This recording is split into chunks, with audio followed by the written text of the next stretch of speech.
Assalamualaikum warahmatullahi wabarakatuh. Jumpa lagi dengan saya Rahmat Sugiarto. Kita ketemu lagi di pembahasan tentang HCDP, yaitu Human Capital Development Plan. Sebuah pendekatan yang efektif dalam perencanaan strategis sumber daya manusia di suatu organisasi. Pada video yang lalu, kita sudah bahas langkah pertama dari HCDP, yaitu identifikasi kebutuhan kompetensi dan pemetaan gap kompetensi pegawai. Pada video kali ini, kita akan bahas langkah yang kedua, yaitu RPI atau Rencana Pengembangan Individu. Yuk, kita ikuti terus video ini.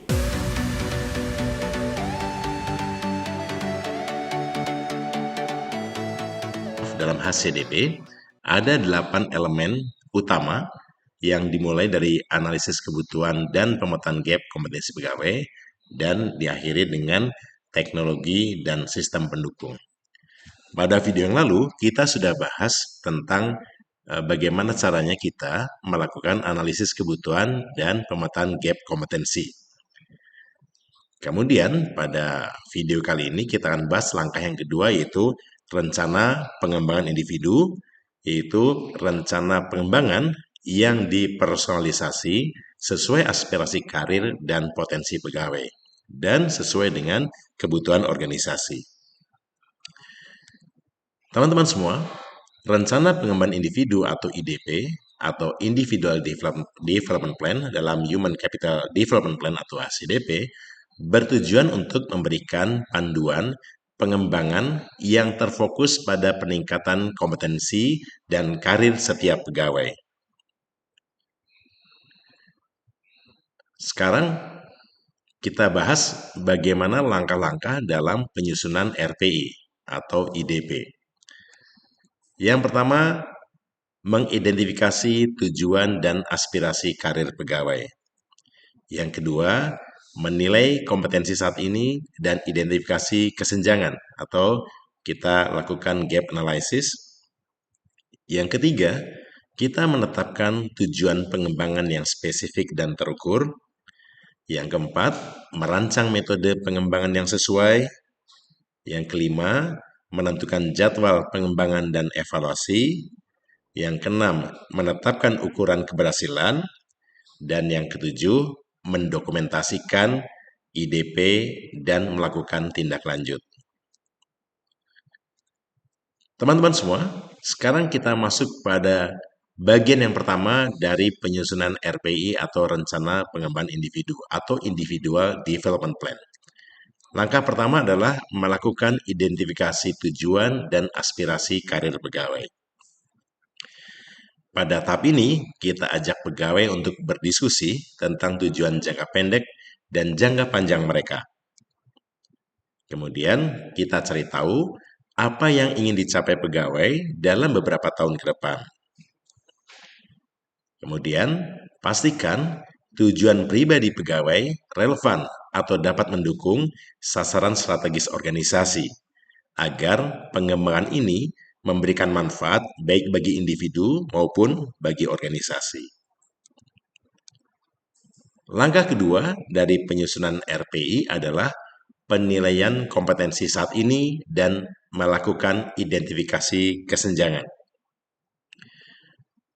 Teman-teman, Anda mulai gunakan profil kompetensi jabatan atau kebutuhan organisasi untuk mengidentifikasi kompetensi penting. Kemudian melakukan peninjauan penilaian kinerja, 360 degree feedback atau self-assessment untuk memahami kompetensi pegawai saat ini. Kemudian identifikasi kompetensi yang perlu ditingkatkan dan sesuaikan dengan peran atau aspirasi karir pegawai. Catat kompetensi mana yang harus diprioritaskan. Kemudian teman-teman, kita masuk pada langkah yang ketiga, yaitu menetapkan tujuan pengembangan yang spesifik dan terukur. Setiap tujuan pengembangan sebaiknya dirumuskan menggunakan kerangka SMART atau Specific, Measurable, Achievable, Relevant, dan Time Bound.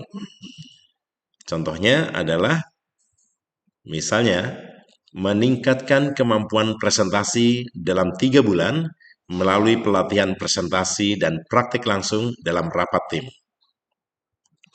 Kemudian contoh yang kedua, menguasai keterampilan analisis data dalam 6 bulan dengan mengikuti kursus data analisis dan mengerjakan proyek data di unit kerja. Teman-teman, kita kemudian masuk pada langkah yang keempat, yaitu merancang metode pengembangan yang sesuai. Jadi, dalam rangka merancang metode pengembangan yang sesuai, kita bisa buat yang namanya program pelatihan formal, misalnya kursus atau sertifikasi yang relevan dengan kompetensi yang dibutuhkan. Atau kita bisa membuat on-the-job training atau rotasi jabatan, di mana on-the-job training atau rotasi jabatan ini memberikan pengalaman langsung melalui proyek atau penugasan di bidang yang relevan.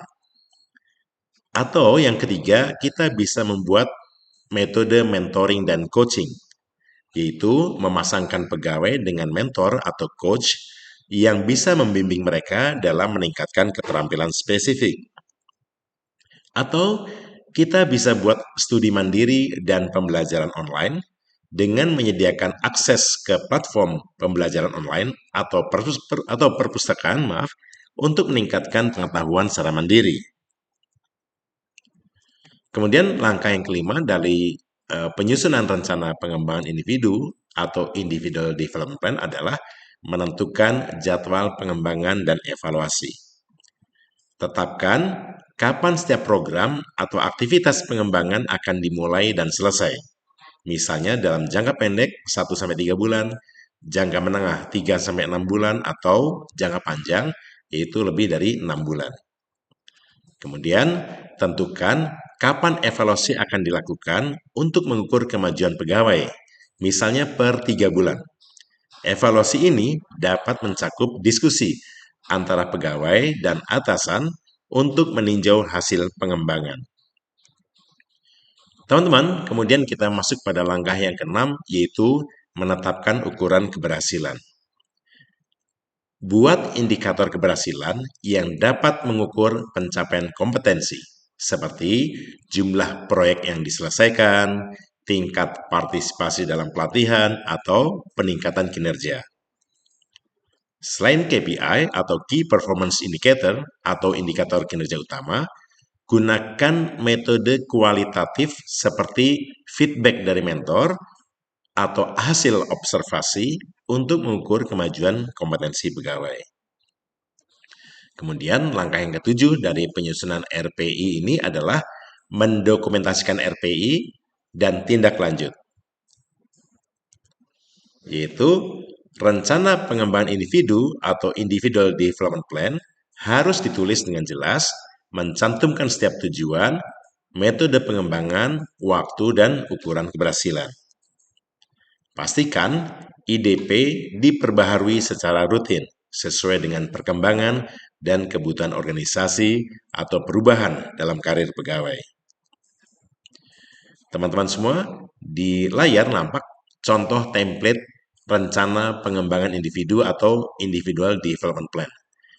Dalam tabel tampak ada komponen nama pegawai, jabatan, tujuan karir, kompetensi yang diperlukan, kompetensi yang dimiliki, kesenjangan kompetensi, tujuan pengembangan, ya, yang harus mengikuti kaidah SMART, itu spesifik, terukur, dan sesuai kebutuhan.